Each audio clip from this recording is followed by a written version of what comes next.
Good afternoon, New York. Good morning, Los Angeles. Good evening, Tbilisi, Georgia. Thank you all for joining us on this special Sunday on which Jewish Pesach meets Catholic and Protestant Easter, as well as Orthodox Palm Sunday. And my warm and happy wishes for whichever of these holidays that you can relate to, or maybe some of you are like my family where Easter eggs share a table with matzah. On such a day, I'm especially grateful to our distinguished guests who will be speaking today and everyone in the audience. Welcome on behalf of our association, which is a 14-year-old national multi-ethnic and interfaith network of refugees and exiles from several ex-Soviet states, advocating for human rights and democracy in our native and our host country, and building up our Ukrainian and Russian anti-war dialogue and action since 2014. For 5 years now, we've been hosting international roundtables on Zoom, but this is our first one that is inspired by a book. We chose to talk about it not just because its author and the main hero has been our highly valued colleague for over 12 years, although this by itself would have been a good reason, given all that we have done together in spite of the lack of equal opportunity and funding, to put it mildly. The main reason, though, is that this book is a valuable contribution to the decades-long debate about Russia's so-called transition from its Soviet to its post-Soviet state. I was in this debate in my mid-20s and 30s, first inside Russia's democratic movement of the 90s, and then as a researcher in between the US and Russia, and a co-author of a book on this topic with the late Peter Redaway that was published by US Institute of Peace. The outcome of this debate has been so far inconclusive, because on one hand, almost every major participant has admitted on paper that Russia's neoliberal top-down reforms under the guidance of some Western consultants and international institutions were a disaster and more or less directly led to the rise of the Putin regime.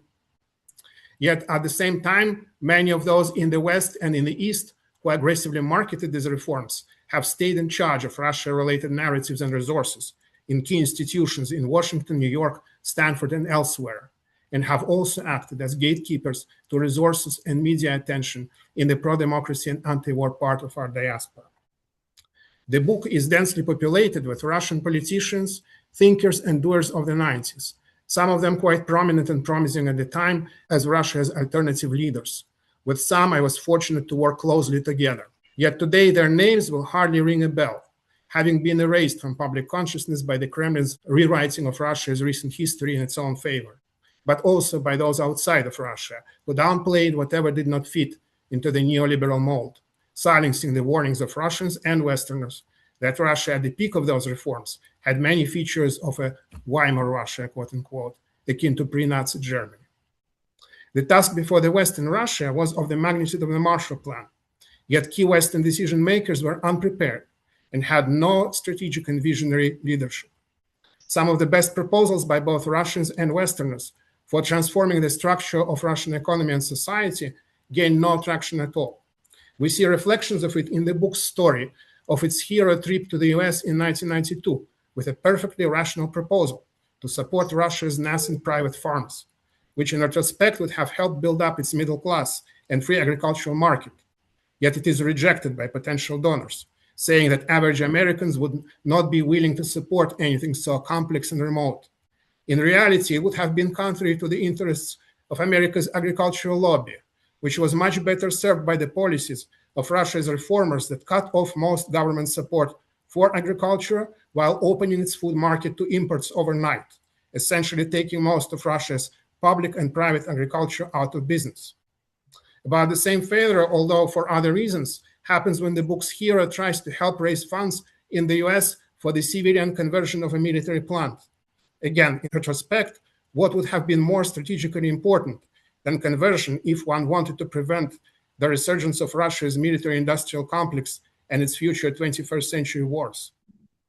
Overall, the stories in the book keep reminding us of the following.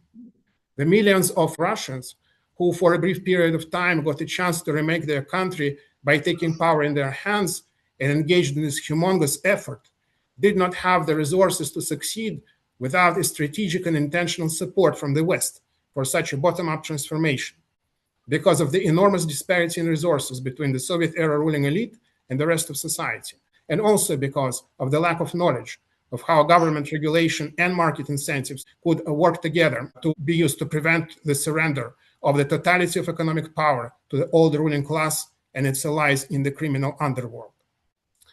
This is not to claim that Western involvement of the right kind would have made that mission accomplished, but without it, no sustained progress was feasible to achieve. And it was right then that the greatest opportunities were lost, both for Russia and the West. Instead of the promised convergence toward human rights, democracy, socially responsible government, and a regulated market economy envisioned by Andrei Sakharov, Russia and the US ended up converging in the opposite direction, toward extreme inequality, government capture of private interests, and subversion of basic modern values of civilized governance. The failure of Russian reforms led to the rise of the super-aggressive, morally nihilistic regime that has channeled the wealth plundered from its own country toward the subversion of American and European institutions, easing the path to power for its American clone, which is now, in its own turn, trying to impose its will upon European countries. Fast forward to our present day.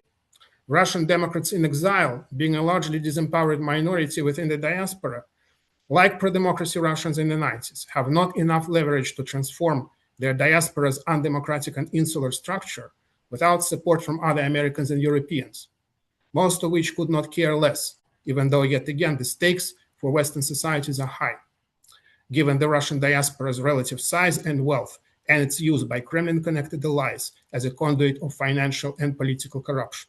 Turning to the book's next chapter, we see a new glimpse of hope with a newly elected Clinton administration, coming up with fresh promise of supporting Russia's civil society with President Clinton's speech at Rutgers University, and the book's hero also coming to Rutgers to pursue this magic wand. Yet just as US government policies could have started to make more positive impact, Russia's neoliberal reformers and their Western allies encouraged Boris Yeltsin's coup against the legislature, which resulted in a super-presidential constitution, a major step toward the restoration of autocracy, as most would admit today.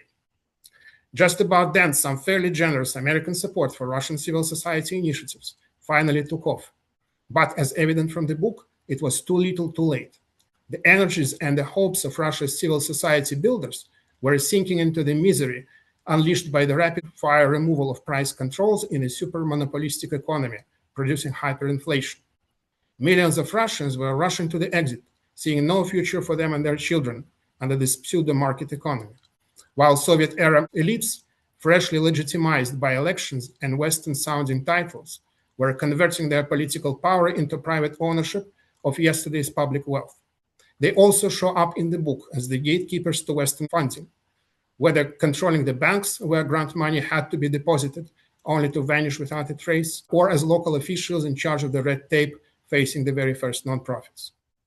And yet, in spite of all this, Western funds that ultimately reached grassroots civil society projects like Igor's played an indispensable role. They lifted up at least some Russian community builders, giving them the tools and the knowledge to stand up to the rise of autocracy for a longer time than it would have been otherwise, and then use these skills and expertise to build Russian communities abroad and institutions in exile, like ours.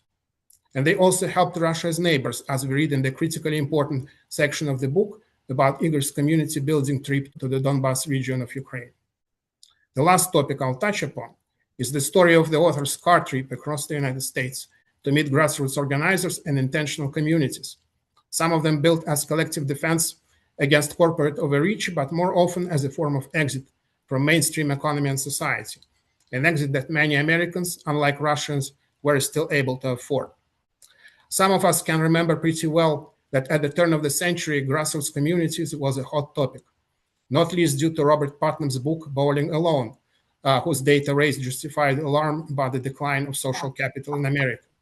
An entire school of thought, communitarianism, was grappling with the ways to revive community while also avoiding overt critiques of corporate interests and government policies that were ripping those communities apart.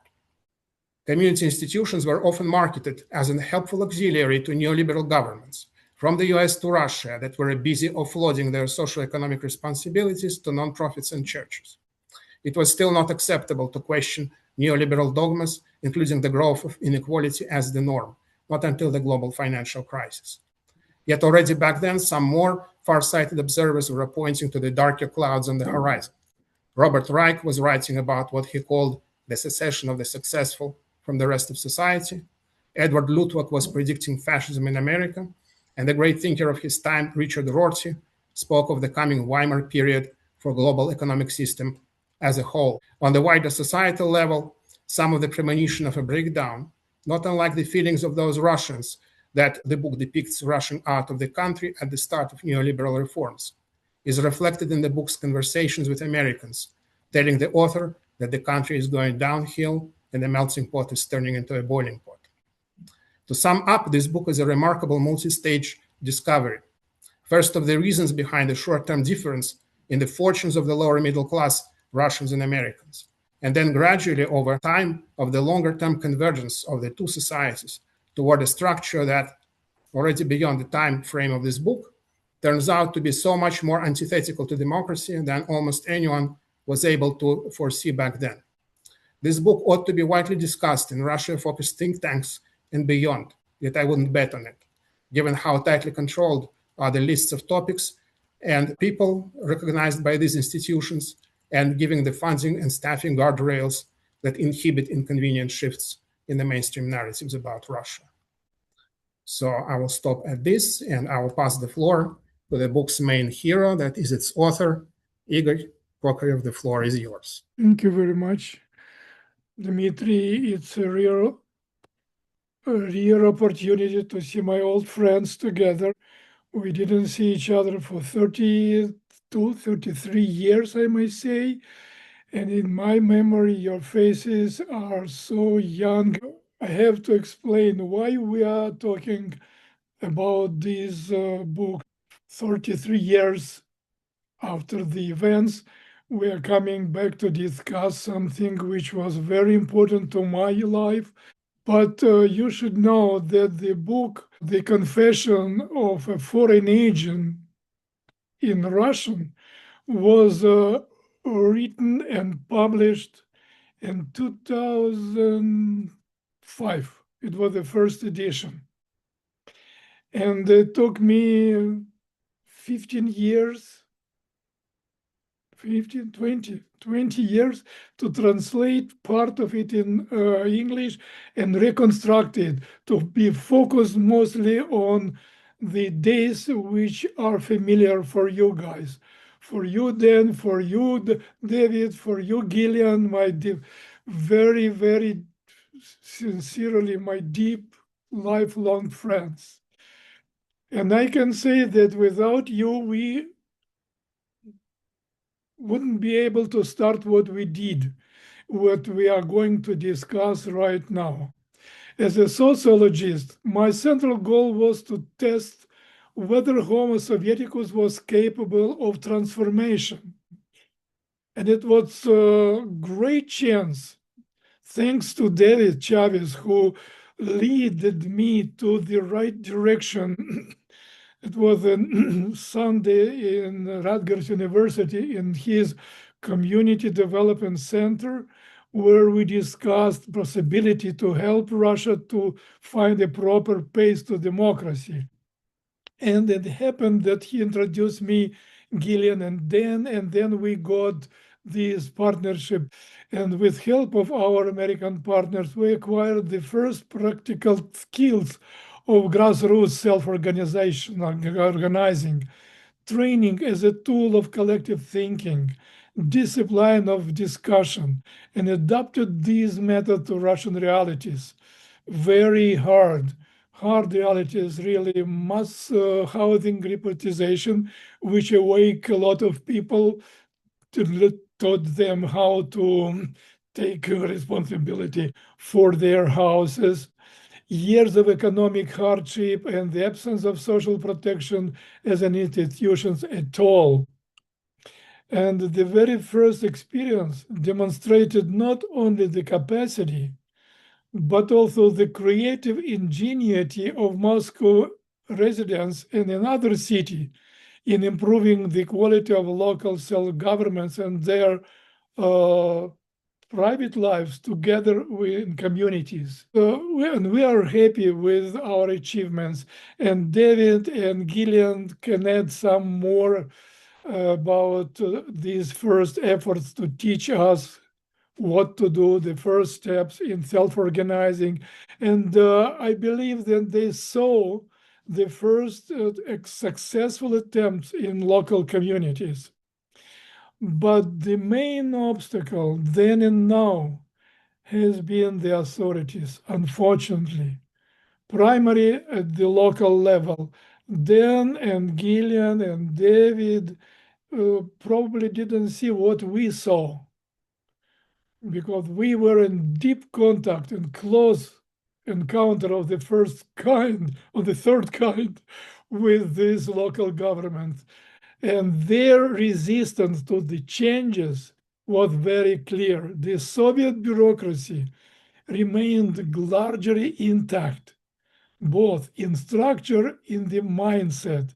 There was no tribunal, there was no Nuremberg on Communist Party and all these leading forces, nomenclatura. And this was their places. But we did a lot. We did a lot during these 10 years. And our final project was most encouraging then, Gillian. You cannot imagine. We got from the Charles Stewart Mott Foundation the grant to build neighborhood communities in 5 towns around Moscow, aimed to apply a scalable model, developing local civic infrastructure in each town through a single trained organizer. Actually, there were our own trainers, 5 members of the foundation. And this exciting experiment was cut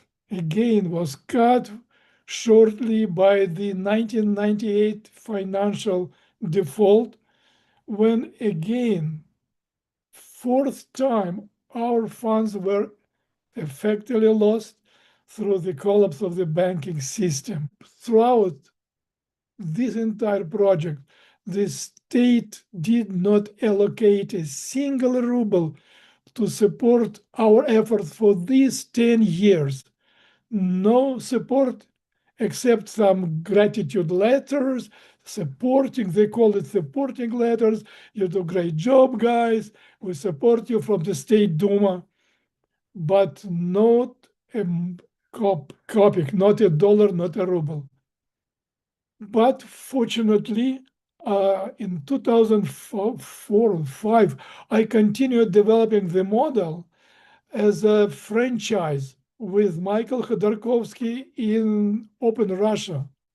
It was ready to be presented as a franchise to the Congress of Small Towns of Russia until Khodorkovsky was arrested and the Open Russia accounts were frozen.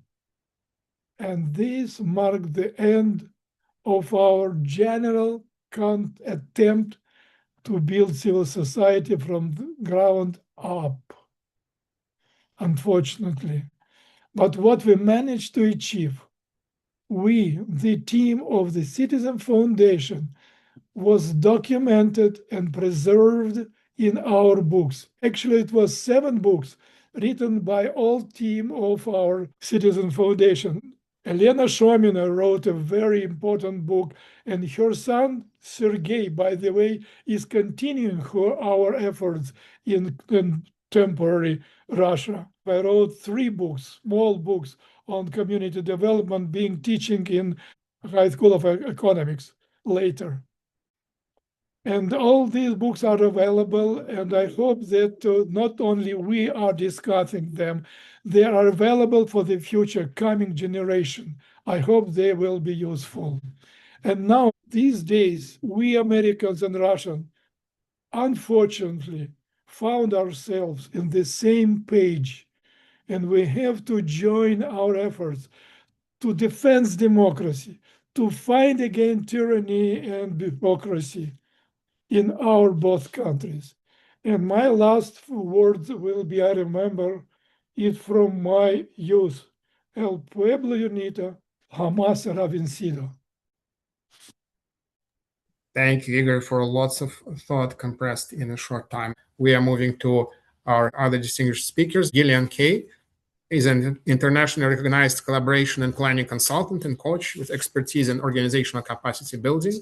She worked for more than 35 years in this field, including as agency chief of staff for New York City Mayor's Office and director of the Brooklyn Community Foundation's Brooklyn Recovery Fund. She taught urban planning at Pratt Institute in New York City and worked as consultant for foundations, local communities, city, state, and federal governments, universities, and nonprofits, authored and co-authored books and other publications. I'm so happy to be here, and it was really something to get the draft from Igor of the book finally when it was done, and to look at it and reflect on the incredible experience that myself, Dan, Karan, and David Chavez and our colleagues in the United States had working in Russia with Igor and the team at the Citizens Foundation. I have a lot to share about what we saw on the ground, what it was like to do community organizing and development work that we as an American team had tens and tens and tens and decades of experience doing, but actually trying to bring that model to Russia at that incredible time. I would like to do it in dialogue with Igor because I think, Igor, you have some real questions that you want to explore around that, what we learned and what we did. I will just say a couple of things to start. Dan, Karan, and I found our way to Igor through David Chavez, and that that important meeting at Rutgers that you both talked about led to David calling me on the phone, because David is one of my great mentors, and much of the work I did in the 35 years of organizing and organizational development that I did all over the world and all over the United States was with David as a partner. So David called me up and said, I have this, excuse me, Igor, this crazy Russian guy in my office who's talking to me about doing community organizing and building local like block associations in Russia. And he wants me to go there because he has money for like 3 months. And I can't go. You want to go? And I turned to Dan. Dan and I were married at the time. I turned to Dan and I told him, and he said, yeah, we're on the next plane. And that was it. We didn't know anything about Igor. We didn't know anything about what we were about to do. And it was an incredible immersion for us to go and hit the ground. So Igor, how would you like me to orient my few minutes of comments right now that would seem impactful to really illustrate some of the things that you've shared in the book? First of all, how did you see the people around you when you first come to the Red Corner, to our Smolensk office? All my small team and people around in Nepalimovka community, neighborhood community, old people, old guard Bolsheviks who turn out to be activists now, and maybe then remember this Maria who hosted him in her apartment for free. How you feel the atmosphere? Well, let's start with Maria, where she hosted us, and we lived on and off in her apartment for 2 years with her. And we'll talk about Maria first. One of the things that was very interesting, I'll speak for me and Dan can talk about his own experience, but one of the things that was fascinating was it was both incredibly recognizable and incredibly different than anything we had seen in terms of how people showed up in these communities. The veterans with their medals and their seriousness about place and experience were just like the older people and veterans that we met in so many communities all over the United States. There were the types, the archetypes that were there in Neopalimovka were the same as the people I think that we recognized back home.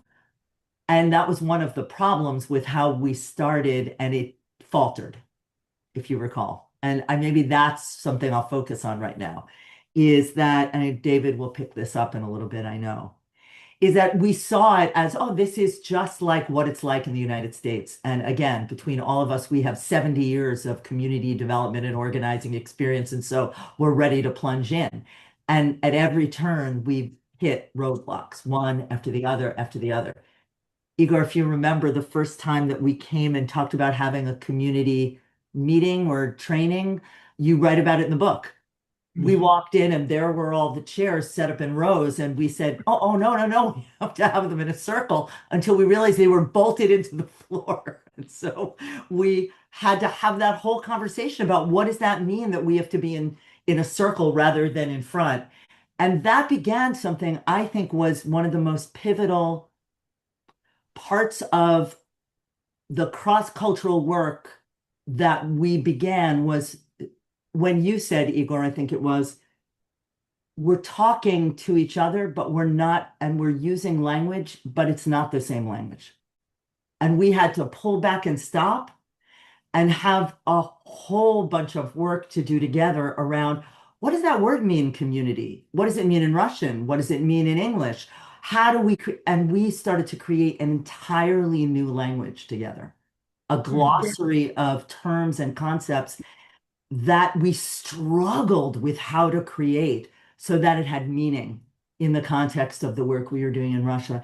And I think that that's sort of an answer to your question about how I saw, or we saw everyone there. We saw it through a lens that was an American lens. And it was one of the most important lessons I certainly learned and then used all over the world in the work that I did after that, about the assumptions that you make going into a culture that's so unbelievably different, where the orientation is so different, and having to stop and really question whether you can just import values and language and concepts and ideas from a completely different kind of society into the space that you're working. But do you feel that we were moving in the right direction?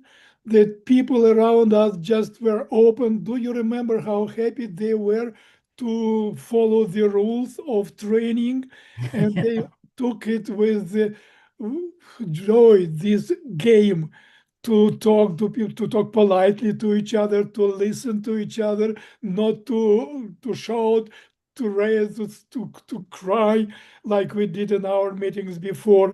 This is discipline, and people took it. It was a different culture, but I may say that we had no culture. It was no other culture. We had no culture of disciplined, civilized communication to solve the common problems together. Well, and people accepted it. Did you see it? of course. And I think it took, and I think people accepted it so beautifully and put their own imprint on it, which is what made it really effective.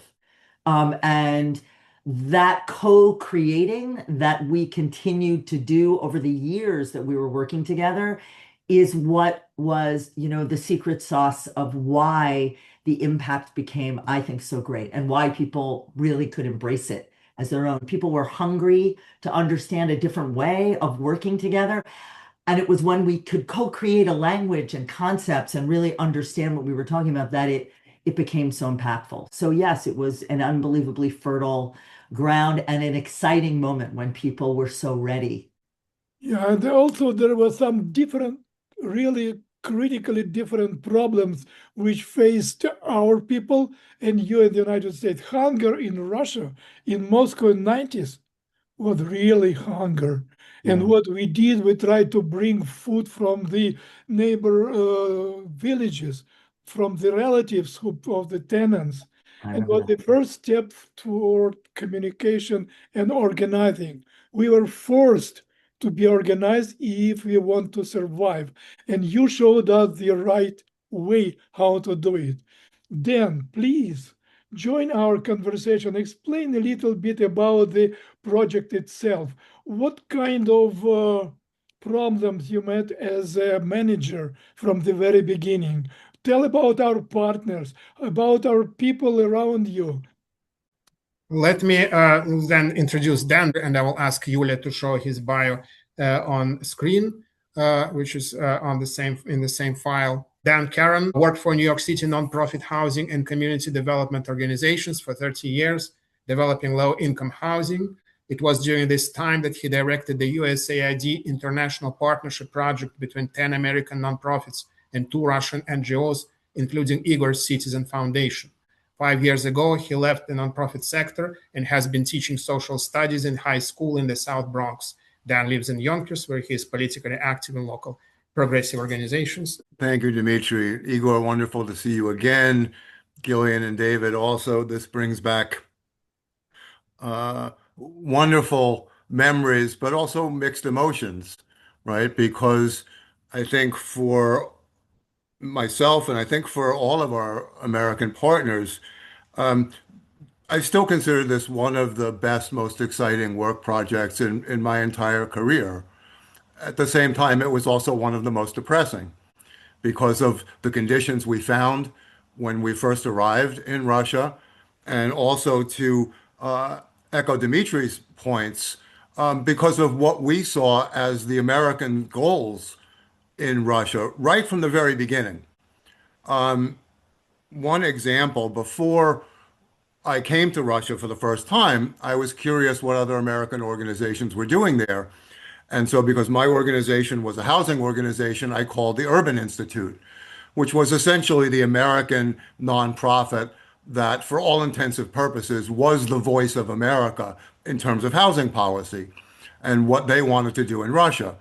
And when I explained that my organization worked with housing cooperatives in the United States, they literally said to me, "You cannot use the word co-op in Russia. It's a dirty word. It means socialist." Well, when I got to Moscow, it was clear to me, to the average Russian, the co-op didn't mean socialism. It meant the residents in the building ran their buildings. It was cooperative. And that's, I think, one of the first takeaways that I came away with. And so while I agree with Gillian that there were huge differences, and I also remember those first conversations, Igor, and I think in some ways it was sparked by our translator. How do we translate community? And you guys told us there were two words. The one I'm remembering that we settled on was община, which we all agreed was kind of the Russian word that kind of conveyed the sense of neighborhood and community that we have in the United States. There was another word, Igor, that you said was used in Russia, but it really meant just kind of a sleeping community. It didn't convey this sense of neighborhood and community that we were trying to convey. And so I agree, language became really important. At the same time, one of the lessons I took away from this project and brought back with me to the United States is that we, meaning people in general, are far more similar than we are different. And I think in the United States, there is all this talk about there are different communities and we are totally different and different cultures and we don't understand each other. In many ways, I came back from the Russian experience totally disagreeing with that perspective. I thought once we were able to develop a shared language so that at least the words we were using, we understood we were meaning the same thing, we all had the same goals, right? My feeling was that the average Russian wanted to keep what they thought was good in the old Soviet system. Free education, universal health care, relatively free housing. But they wanted to open the system up politically so that there would be no longer a one-party state, and people had to fear open expression, political repression. But the American perspective, right, was that everything about the old Soviet system was bad, and the American goal was to smash any and all vestiges of cooperative activities, which they saw as socialism. So initially, I think we came in really excited, but also wary and somewhat depressed by what we saw as the American goals. Maria Igor she was my Russian babushka. She adopted Gillian and I. And it was one of the other things I think that we saw and learned about the Russians as people, that you are some of the warmest, most generous people I've ever met. But because of the legacies of Stalin and the system, there were two Russian faces. There was the faces you showed in public, where you never knew and had to worry was the person next door to you KGB. versus the Russians who, once they got to know you and brought you into their world, into their homes, just everything opened up. And we were able to have these incredible conversations. Some of it in part, and I was able to use this in some of our trainings and some of our meetings. I think most Russians had never heard Americans talk like us. They were used to Americans coming in saying, we have all the answers for your country, and if only you do what we do in the United States, you'll be great. And we came in saying, we don't have all the answers. In fact, if we did, half our people wouldn't be living in poverty. We wouldn't have 500,000 people on our streets that are homeless. So we don't have all the answers, but we think from both our successes and failures and our experience that we can learn from each other. And I don't think Russians had ever heard Americans talk like this. Also, just my ability to say that I was the son of American communists who had left the Communist Party in 1957 when for the first time they learned the realities of Stalin, right? Also opened up conversations that I was able to have that I think very few Americans were. I think the other thing that we found was that, as Gillian said, we needed to work with you, not teach you. That together we needed to develop the solutions, that neither of us on our own had the answers or necessarily the best way to do this. And it was a real struggle, right? And we learned how to struggle together, including between our two Russian partner organizations, right? Who you guys didn't get along necessarily. And so it was a constant struggle, but in the best possible sense of the term, right? That we realized we had a shared goal, which was to give your folks the knowledge and the tools to then work together to come up with your own solutions, rather than us coming in and saying, here's the script. Now, if only you do what we say you should do, you'll be okay. Because we realized that that was not the way we worked in the United States, right? And so it was not the way that we should be working in Russia. You know, unfortunately, I agree with you, Igor and Dmitri. You know, our goal was not what either government, the US or the Russians or the economic elites wanted. And they did everything they could to make sure that what we were trying to do would not be successful and would not be sustainable. And to me, that's the real tragedy. And when I explained what I was doing to my brother on our Russian project, he laughed and said, oh, you mean the US government is paying you to teach the Russians how to build socialism? I said, yeah, in many ways that's correct, because to me, socialism is inherently a democratic system, which is why I never thought you guys were socialists from day one.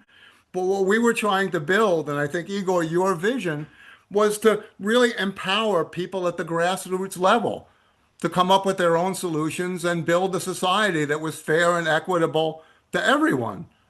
I'm still trying to do that here in the United States. To me, that's socialism. That's the vision. That's the vision my parents gave to me growing up. And so the real tragedy for me is that that vision was destroyed when there was a real possibility. My last point would be that I think the other thing I learned from the average Russians that we worked with and spoke with, and one of the other tragic legacies of the Stalinist system, was that it became, or it was almost impossible to be a democratic left Russian. There was no space for that because of the legacy of Stalin and Stalinism. So it was really hard for the minority of Russians who were, I think, sort of what I would call democratic left, for there to be any space for them to really build on that kind of an ideology and movement, which for me was also one of the real tragedies and legacies of the old Stalinist system. But it was a pleasure, Igor, an honor to work on this project with you. I treasure it. Thank you, Dan. I would like to be fair to remind the whole team of Partnership Project where they are. Please name the team which you brought with you to Moscow. Let's make our homage to them also. I remember our talks with Ron because he was the man who was trying to explain me the meaning of the terms which were not familiar for us.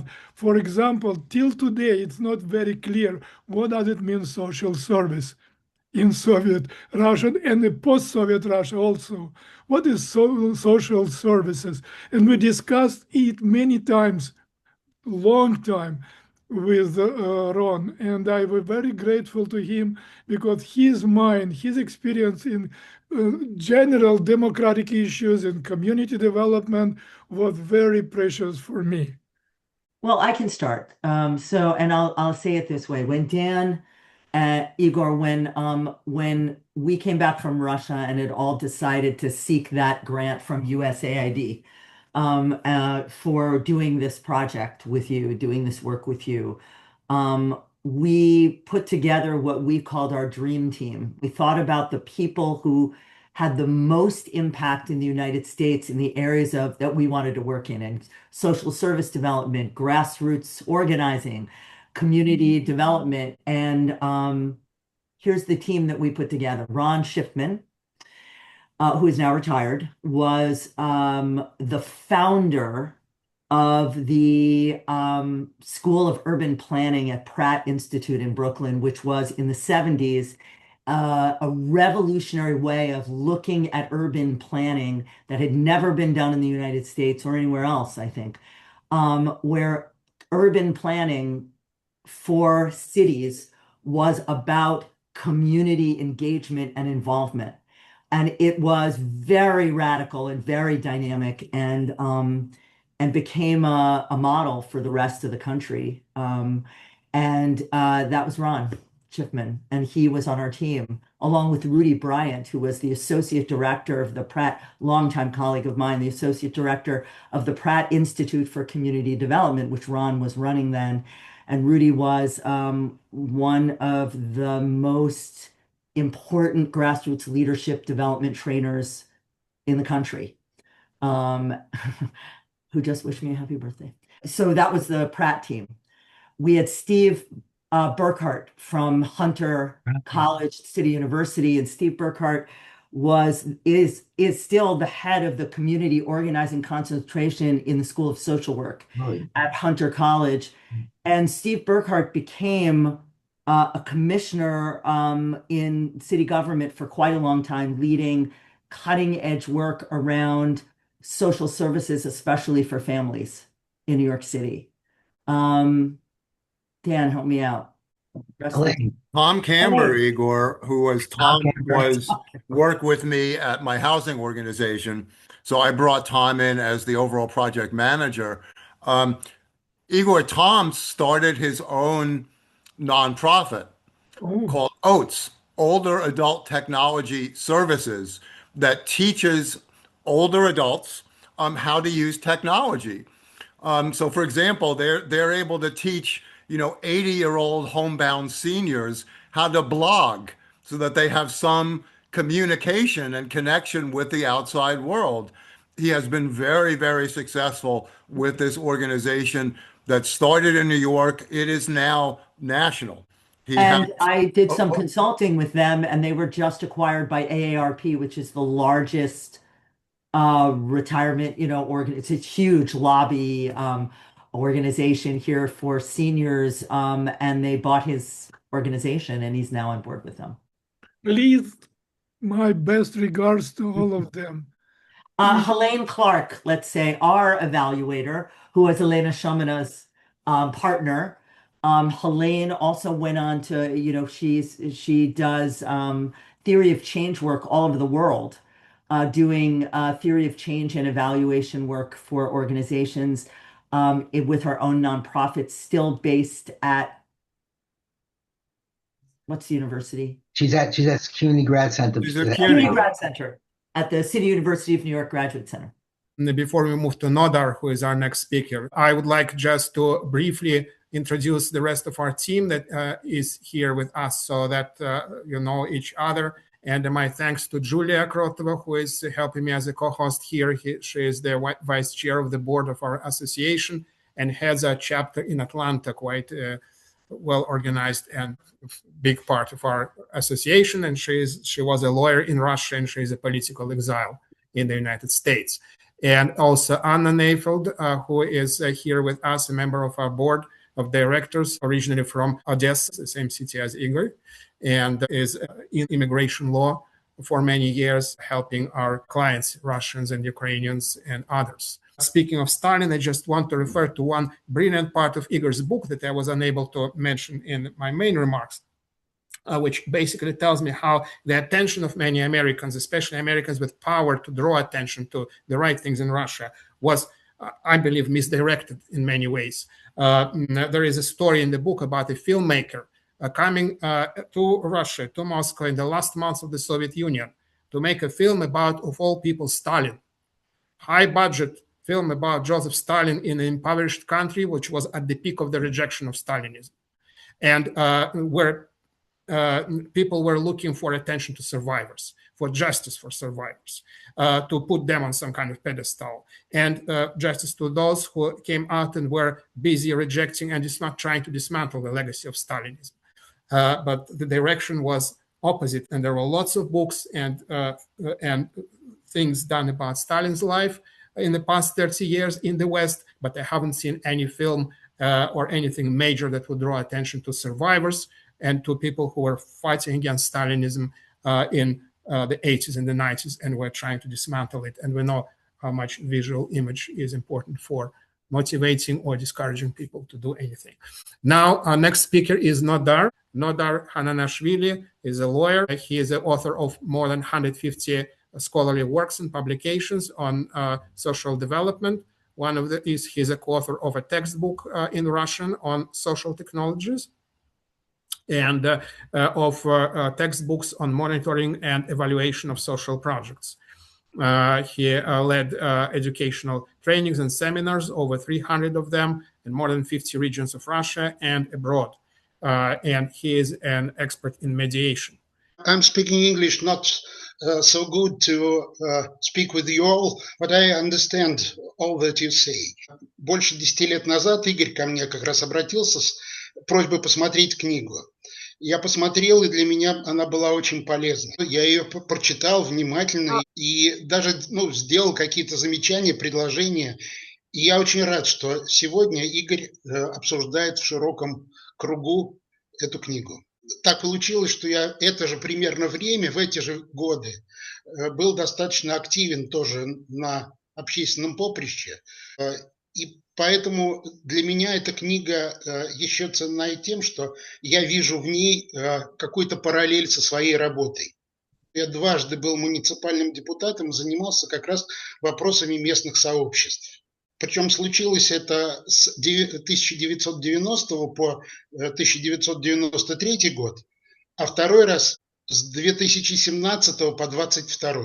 А в промежутке между этими двумя периодами я занимался тоже большим количеством вопросов общественного развития. В течение 15 лет примерно я работал в такой общественной организации, она называлась фонд No to Alcoholism and Drug Addiction, или NAN Foundation. I want to add it that Nodar actively participated in the development of package of bills of juvenile justice and the development of bills on social procurement funds and interaction between government bodies and non-governmental non-profit organizations. Очень большое количество людей, перечисленных Игорем в его книге. Мои хорошие знакомые, друзья, кто-то уже ушел, к сожалению, из жизни, но многие остаются друзьями и хорошими знакомыми. Помимо фонда «Нет алкоголизма и наркомании», я, конечно, взаимодействовал и с Народным фондом Игоря. Я помню, мы какой-то семинар совместно проводили. И с агентством социальной информации. Фонд НАН был одним из учредителей ОСИ. Расскажи про ОСИ, да. Что такое ОСИ? Это же уникальное совершенно информационное агентство на общественных началах. Это все на Да, американские собственно, деньги, между прочим. финансирование американских структур и USAID, и фонда Форда, они очень большую роль, на самом деле, сыграли для развития гражданского общества в России. Например, тоже USAID профинансировал старт двух очень ценных и сильных сетевых структур на юге России, так называемый Южно-Российский ресурсный центр, и в Сибири, Siberian Center по поддержке общественных инициатив. Фонд Форда, который упоминал Игорь, поддерживал фонд НАН, нашу организацию. Фонд МОТТО, например. Долгое время поддерживали прекрасную красноярскую организацию, которая занималась общественно активными школами. Public Activity Schools. И поскольку фонд НАН был достаточно крепкой сетевой организацией, в ней было примерно 60 отделений по всей территории России. Когда я в ней работал, естественно, удалось объездить огромное количество регионов и там взаимодействовать с коллегами, поддерживать их инициативы по развитию того же social contracting, juvenile justice and so on. Вот последние годы, перед тем, как меня заставили фактически уехать из страны, я как раз занимался развитием соседских сообществ и территориального общественного самоуправления. Естественно, чем, скажем так, чем позже, тем тяжелее в России было работать с каждым годом. Вот Игорь об этом говорил. У нас тоже были проблемы, связанные с обрушением банков и так далее. Тем не менее, сообщество было. Оглядываясь на прошедшие годы, мне кажется, самой главной проблемой, над которой нам не хватило сил работать, это была проблема государственной поддержки, институциональной поддержки третьего сектора. В России вообще много инициативных людей, но если они действуют только на низовом уровне, они не способны изменить в корне ситуацию. Если мы вот сейчас, сегодня, глядя на прошлое, думаем о том, а что вообще можно сделать с Россией, чтобы хоть в нормальное состояние ее привести, то это целый спектр гуманитарных компетенций. Потому что, разговаривая с людьми, ты понимаешь, что у них проблемы и с логикой, и с знанием права, и со знанием истории, и с проектированием деятельности своей, и так далее, и так далее. Нет почти ничего. И я на этом остановлюсь, с вашего позволения. Let's move to David, of whom I'm particularly grateful for being the first to respond to the invitation. David Chavez is a community psychologist known for advancing the theory and practice of community organizing and development. He co-developed the influential concept of sense of community, helping practitioners understand how belonging and shared purpose drive collective action. He is a founder of community science and professor at New York University and Rutgers University. He has worked with nonprofits, foundations, and governments to strengthen community capacity and equity-focused initiatives. His career has focused on translating research into practical strategies that empower communities to create sustainable social change. He started his career as a community organizer and directed two community development organizations. Thank you so much, Dmitri, and thank you and Igor and your association for this opportunity. I know I got a lot of compliments, accolades, but it wasn't just that I was busy and too busy to get involved, but I knew that after meeting Igor that this was really important, and we needed to bring in people like Dan and Gillian, or Dan and Gillian in specific, who really knew how to do it on the ground and take the work to a very practical level. So I wanted to acknowledge that there was more than I was busy with my two young children at the time, who I'm now grandparents to their children as of last 9 months. So times have changed. I also want to call out one thing that's really missing, and I don't want to miss this because, when you're the last person and you're thinking, you get everybody's ideas of all these other things you wish you would have said, and I probably have a 3-hour speech and all my notes. I think the one formula that I want to both acknowledge Igor and others, all of you here on the board and association, is your courage and commitment. I think that's part of the formula that often doesn't get talked about in these discussions and of all the little components. So, it really does take courage and commitment, because you put a lot through your lives, your personal lives on the line, to be able to support democracy, whether it be in Russia or these days in the United States. So I just wanted to make sure I didn't forget that part. An occupational hazard that I have is that having done billions of presentations, I just wanted to, I have one more for you, where I've at least put together, hopefully a little bit. Are you seeing this slide that says community development on it? Yes, we see it, David. Okay, good. Just wanted to kind of go through a couple of things and define some of the terms here so that we know what we're talking about.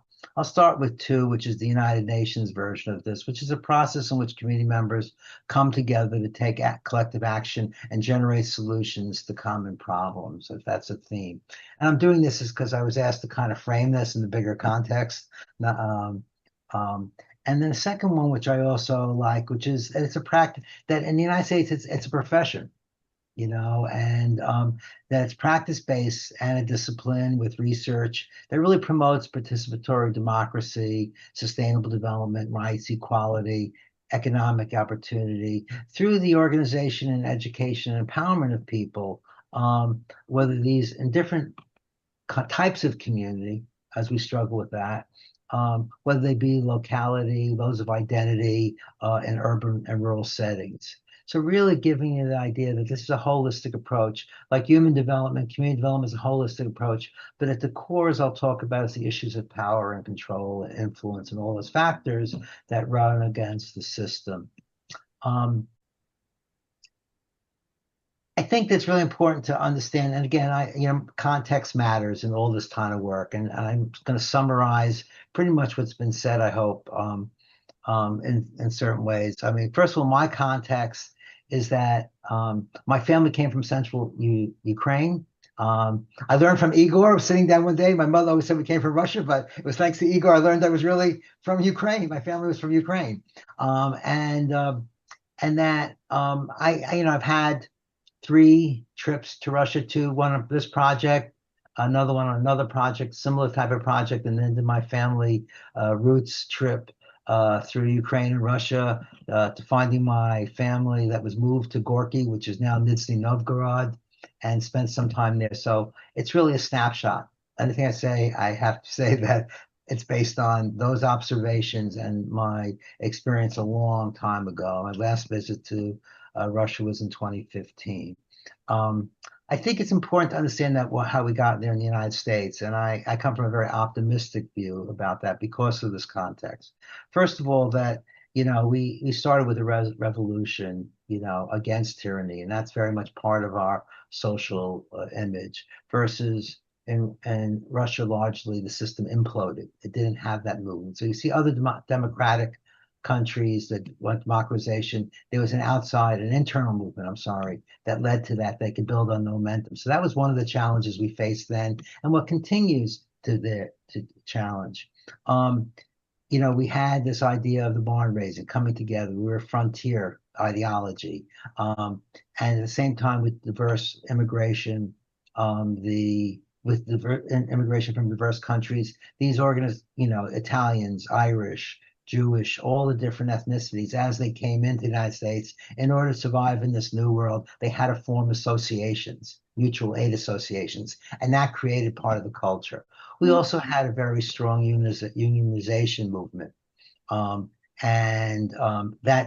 and social justice movements, civil rights, women's movements. So that also became very critical. We also have built into our system, as many of you know, a built-in tension between national and local government. Okay, that continues today. National local control doesn't exist in many European countries at all, where it's largely a national government. We have an ongoing tension between a national and local government, which does encourage local citizen participation. We have this third-party sector, nonprofit sector, but a lot of the organizing is, as Dan and Gillian know, in the United States was funded by the Catholic Church. Has a long history, something you're not going to see elsewhere, as well as foundations like Mott and Ford and all these others.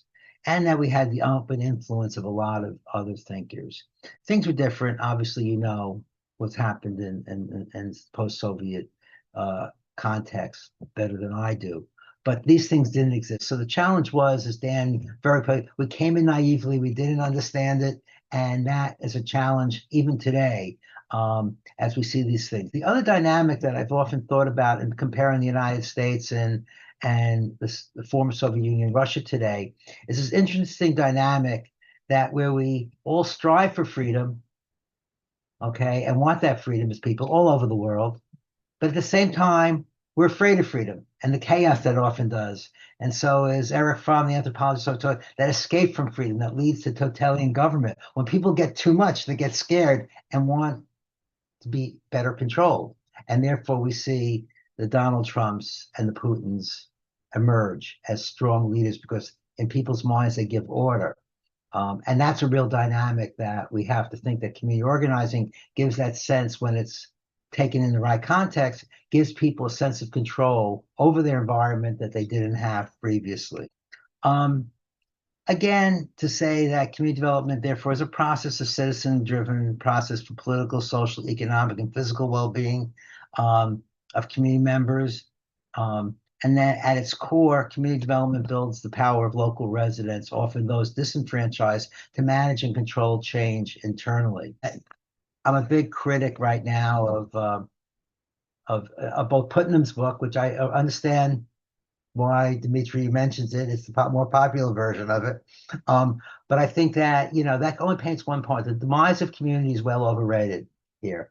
In a study we did in 2021, we identified over 20,000 grassroots neighborhood groups in the United States and many more forming, with over 138 organizations, kind of like the Citizen Foundation was trying to be as an intermediary, as one to build the capacity of those grassroots organizations.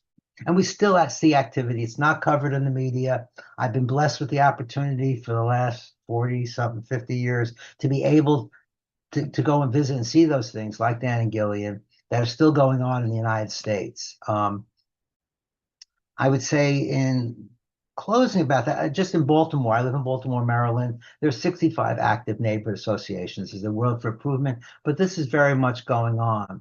And at the core of that, I think, if I remember that, I want to talk a little bit is the issue of building power. And there's three sources of power that we find: money, which obviously some people have more than others, people, and those are the people behind it. Okay, the numbers of people, and that's what we see even today with 8 million people, some odd people coming out for the No Kings movement and other historical movements, whether it be civil rights, dealing with people with disabilities, women's movement, that number of people, and now especially in 2026, the access and control of information as being the three major sources of power. And that's where we begin to see the opportunities emerge. What happens is that the challenge I feel in both countries is how to instill this in countries without this history, without this culture, and even without those, a country like ours that is so divided. And what we're seeing still in the United States is that it's the old focus on what the common issues that people share, okay, and to focus on what issues people have and to begin to work in them, not on ideology, not on which side they're on, not if they embrace communism or socialism in some of these bigger terms, but what are they going to eat? How are they going to be, why is that housing, is not up to quality? Well, how are my kids being taught? Am I safe on my streets? Those are the questions that bring people together and empower them. And I believe from my own international experience a little bit is the opportunities in these countries. This is what causes revolutions at the national and local level. Lastly, there's a lot going on in the United States. I think that's where I know we started this with people saying, I don't know which country is worse. I think that's not a fair kind of question. I think the question is what opportunities are there and what's going on, focusing on the opportunities that are in both countries. I can speak in the United States that what we're seeing right now at the local level are in the strangest places people coming together to work together. In Leavenworth, Kansas, where, again, strong Trump company, strong MAGA country area, okay, that that long-term residents and immigrants and those who are not here documented are coming together and were able to fight the placement of an ICE facility. Everybody knows about those in the US. They're fighting for it because they don't want to be known in their community for that. They have neighbors who they care about and share those issues. In Nebraska, similar red Republican area, workers are coming together, Latino, undocumented, to support their Latino brothers and sisters and being able to work on common work conditions because of corporations. And finally, even in Tennessee, which is a country that went heavily, it was almost all Republicans, people are beginning to feel that how their neighbors are being treated, that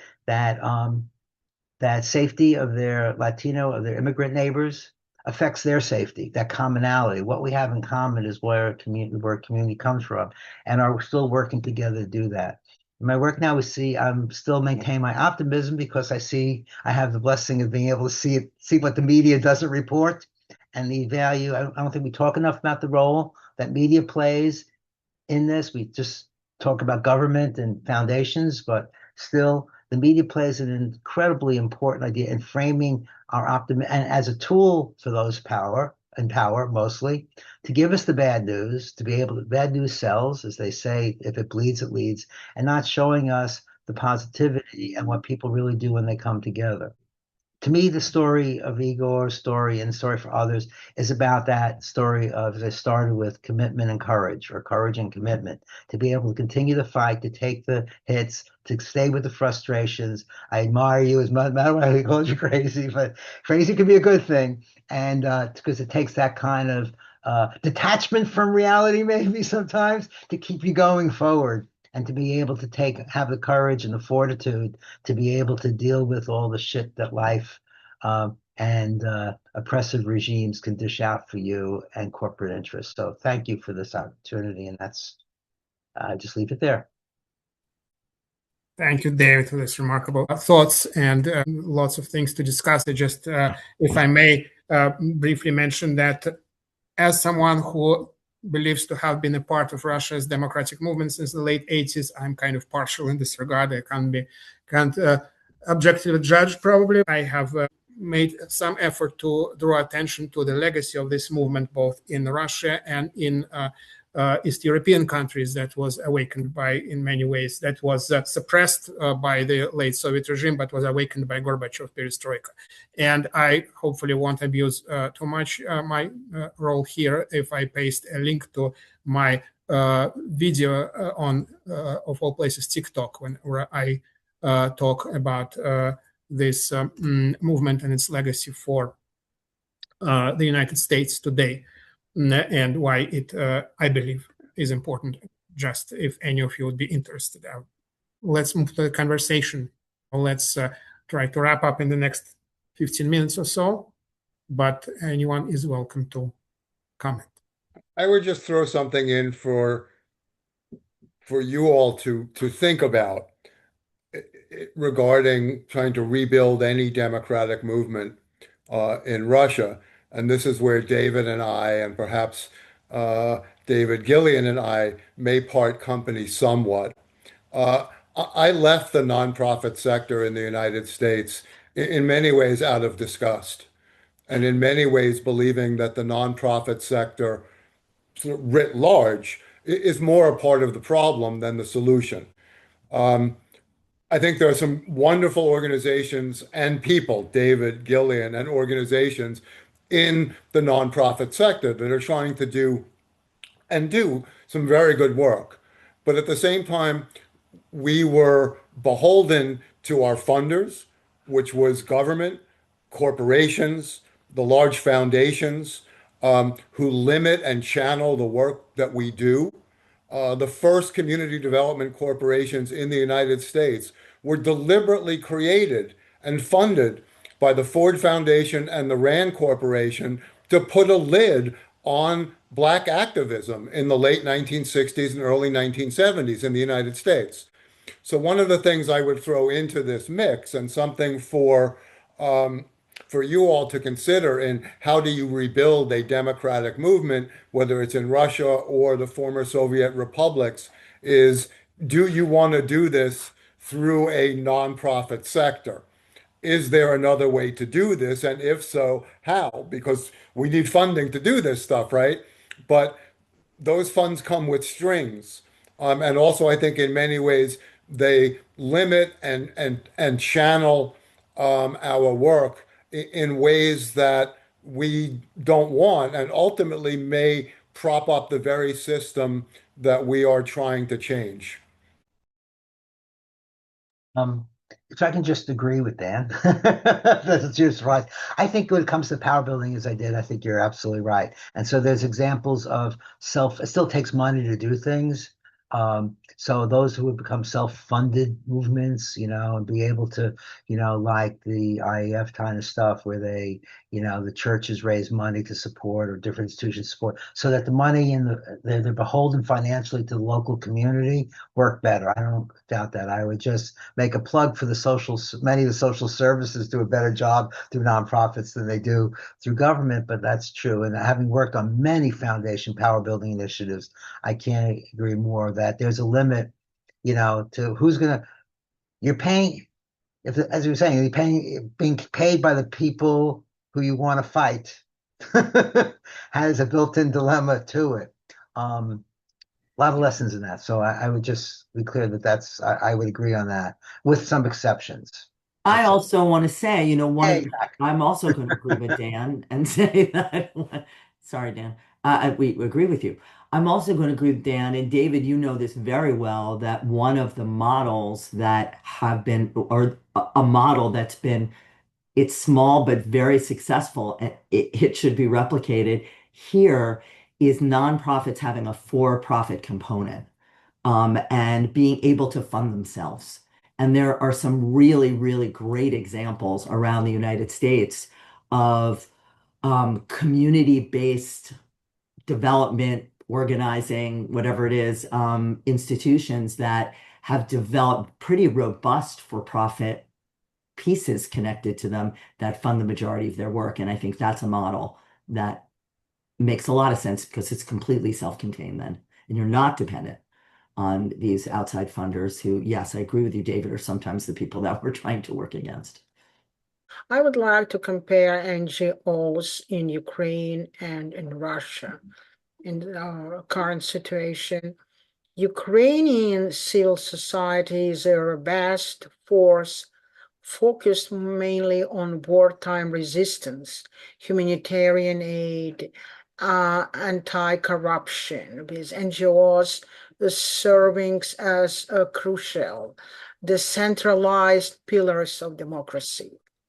Conversely, in Russia, NGOs face extreme state suppression, with many labeled foreign agents or undesirable, infidelity, pushing democratic activism into exile or forced underground resistance. It's a big, big difference. I don't know how to save this, to help the situation in Russia. Actually, even if we create strong NGOs outside this country, we cannot do anything until this regime exists in the country. And I agree. Есть хорошая книга у Карла Поппера. Полагаю, он многим знаком, как философ, потрясающий философ 20 века.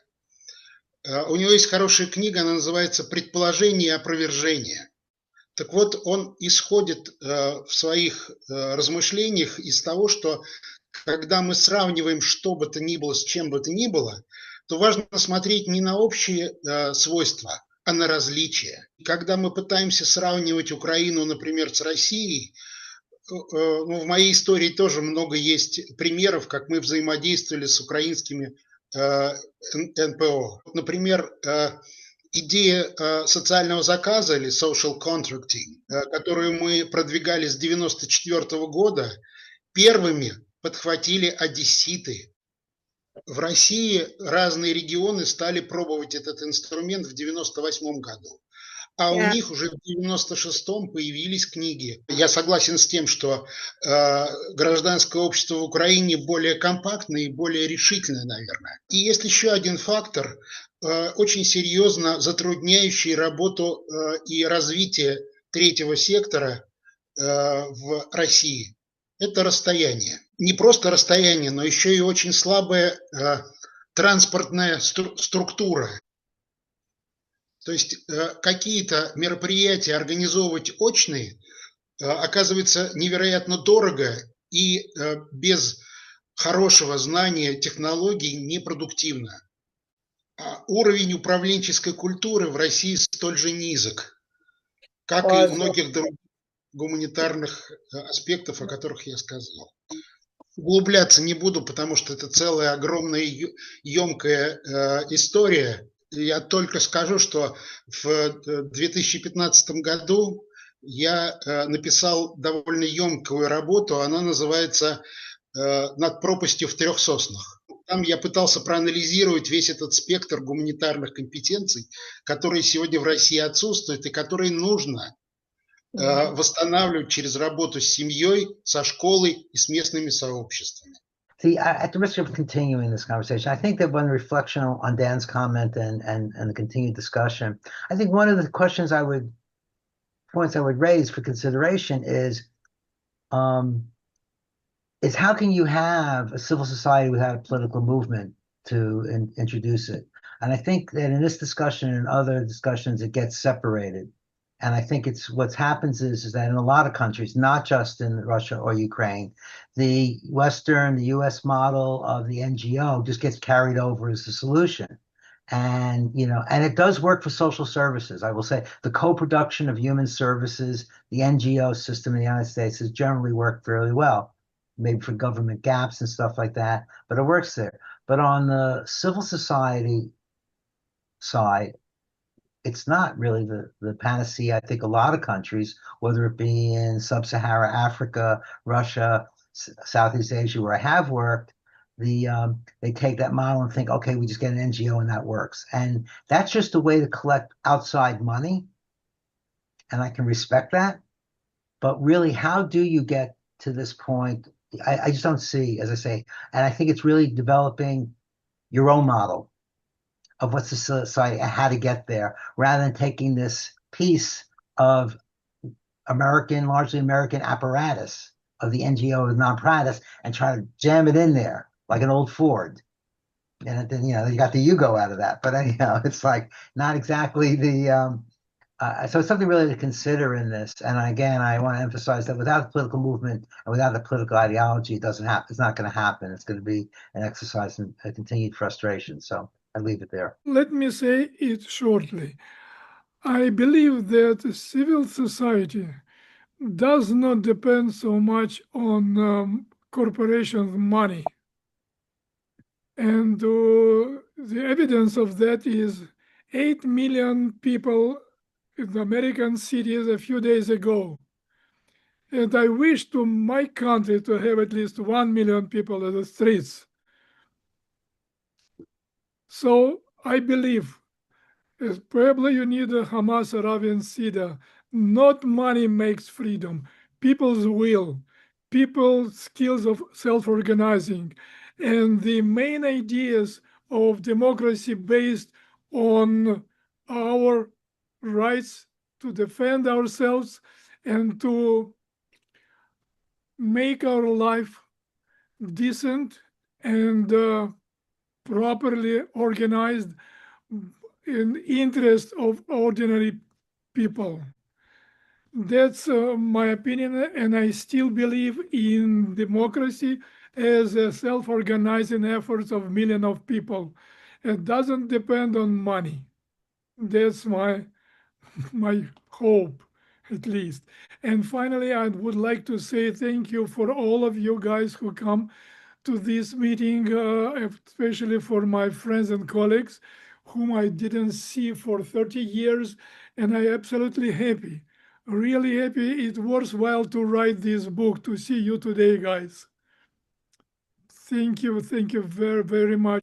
Trying to be very brief, when some of us have spoken about Russia's difference in culture, difference in perceptions, and generally words having a different meaning. And sometimes it sounds like it's something deeply ingrained in people. I just want us to all keep in mind that unlike in American Revolution, unlike in the revolutions of Western Europe in the 19th and 20th century, Soviet Russia lived through a regime of mass totalitarian terror that intimidated millions and took away the lives of millions of people. And that was the first mass-scale terror in modern history, later replicated by others.